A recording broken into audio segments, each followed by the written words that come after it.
What is the role of lung ultrasound in the treatment and diagnosis of COVID-19 pneumonia? Several key points.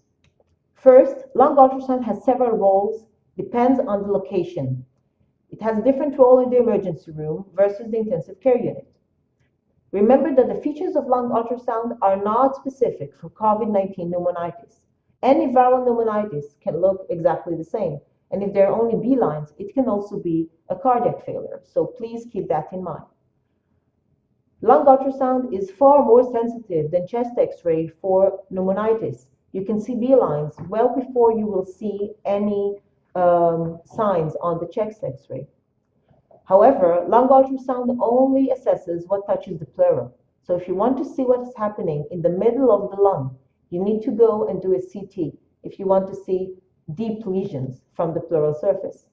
And the most important point about lung ultrasound that it reduces the exposure of healthcare workers to COVID patients.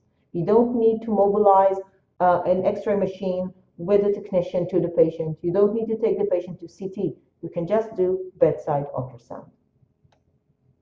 It's been used for different aims.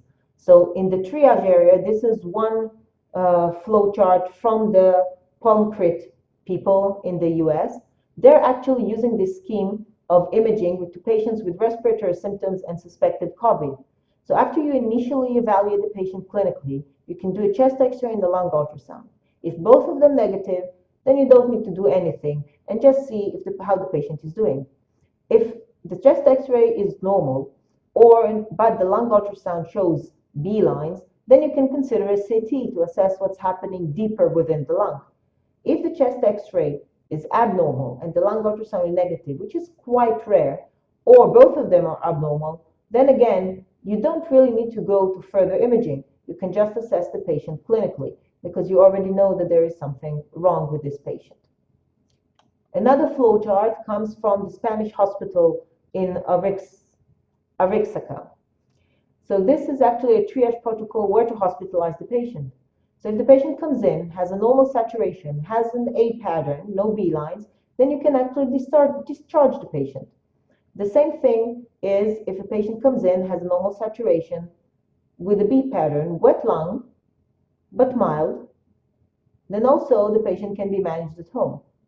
They recommend hospitalizing patients with severe B patterns or actually consolidations and desaturations to different levels. So that needs to stay in hospital.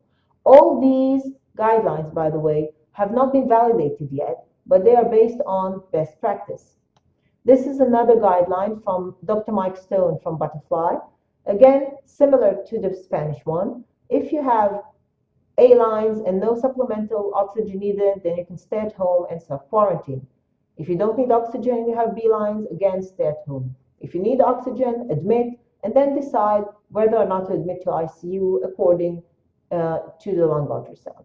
Actually, Dr. Volpicelli in Italy just published that he is using also ultrasound for triaging patients in the ER.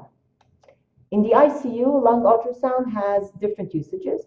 You can use it for tracking the evolution of the pulmonary illness, to monitor lung recruitment as B lines will decrease if the lung is well recruited, to guide the response to prone positioning, and also to make decisions on weaning of the patient from the ventilatory support.